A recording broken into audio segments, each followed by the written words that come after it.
দাঁড়াও গাইস, আজকে এটা কোনো রোস্ট ভিডিও না। পৃথিবীতে কি কি হচ্ছে, ঠিক আছে, তো বাদ দাও, আগে তুমি ভিডিওটা দেখে আসো, তারপরে বলছি। সোশ্যাল মিডিয়া বলো, ফেসবুক বলো, ইনস্টাগ্রাম বলো, ইউটিউব বলো, এই সাইটগুলোতে এই যে ব্যাপারটা এত বেশি বাড়ার কারণই হচ্ছে এখান থেকে একটা ইনকাম করবার একটা সুযোগ পেয়ে যাচ্ছে। মানে গন্ডমূর্খ অশিক্ষিত সেও যদি মনে করে যে আমি একটু কাপড় তুলে দেবো, তাতেও তোমার ভিউজ হচ্ছে। আর এখানে ইনকামটা সম্পূর্ণ যেহেতু ভিউজ, এখন মানুষ দেখছে কিভাবে যেন তেন প্রকারে আমি আমার ভিউজটাকে বাড়াতে পারি।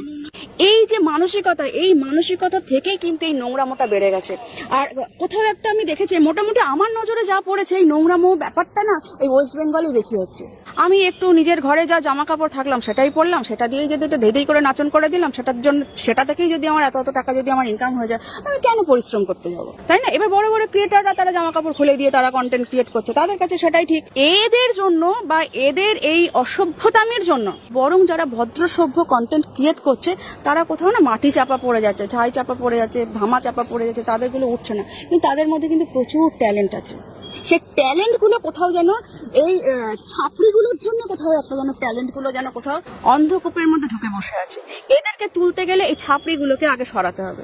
খুবই তো লাফায় লাফায় ভিডিও বানাচ্ছিলেন নোংরা ড্রেস পরে, এখন কেমন লাগে? হ্যাঁ,